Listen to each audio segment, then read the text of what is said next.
Assalamualaikum warahmatullahi wabarakatuh. Jumpa lagi kita berjumpa dengan saya Arif Rahutomo atau Arif RH dalam rekaman audio Iseng Reborn.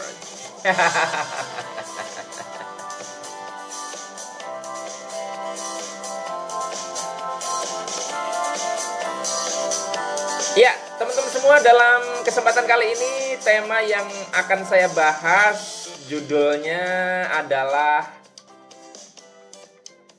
jangan ingkari keinginan terdalam Anda. Jangan ingkari keinginan terdalam Anda.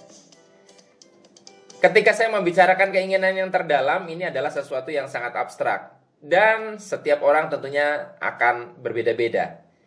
Tetapi supaya lebih memudahkan Anda untuk memahami materi ini, saya akan menyederhanakan contoh-contohnya sehingga Anda memahami apa yang saya maksud. Kita persempit saja dalam beberapa kasus yang paling mudah, yang saya alami sendiri dan beberapa teman saya alami. Saya ambil contoh 2 saja biar tidak terlalu panjang.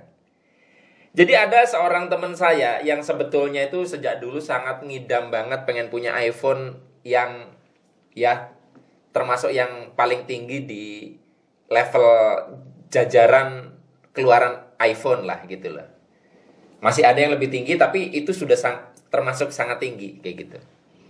Nah, cuman yang terjadi adalah teman saya ini mengalih-alihkan ya, atau mencoba untuk mengingkari, memupus hasrat menginginkan iPhone itu dengan mengalihkannya kepada hal-hal lain lah, membeli apa dengan harapan ketika membeli hal-hal itu akan melupakan keinginan yang terdalam dia tentang iPhone. Dia membeli hal-hal yang ya jelas secara harga lebih murah dibandingkan iPhone. Tetapi yang terjadi adalah secara habit itu masih saja ketika lihat marketplace itu masih kok asik ya kayaknya kalau punya iPhone gitu. Dan akhirnya yang terjadi adalah di ujung-ujungnya teman saya ini tetap juga membeli iPhone. Nah, yang menarik adalah setelah dia membeli iPhone, dia lihat-lihat marketplace, dia lihat-lihat gadget-gadget gitu, sudah tidak ada lagi ingin apa. Artinya ketika keinginan terdalam itu sudah kita penuhi, kita tidak ingkari, maka semua keinginan yang lain-lain itu lenyap. Jadi keberadaan keinginan kita yang warna-warni itu bisa saja merupakan penanda bahwa kita belum mengenali keinginan kita yang terdalam. Atau kemungkinan kedua, kita tahu tapi kita ingkari itu. Jadi kalau misalnya dihitung-hitung secara ekonomi ya, kita lihatnya seperti semuanya ada hikmahnya ya, tetapi secara ekonomis akhirnya tetap dibeli juga gitu.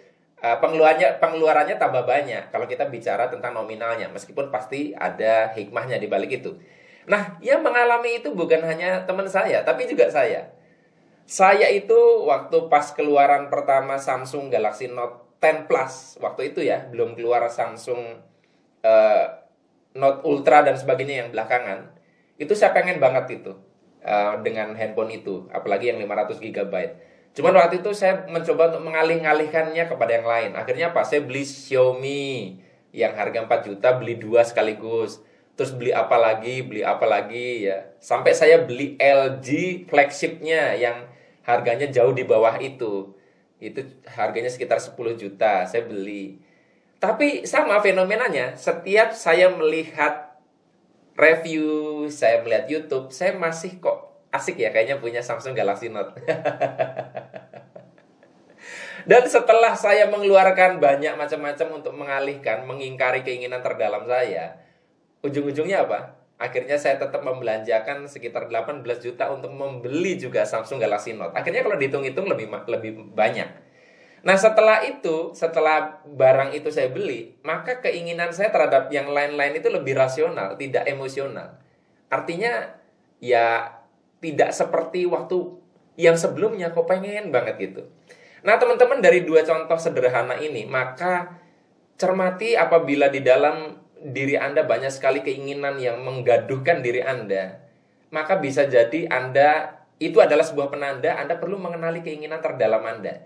Kalau Anda mencoba melawan suara-suara ingin ini, ingin itu, Anda lawan satu-satu, Anda akan kelelahan, Anda akan mengalami kepayahan mental.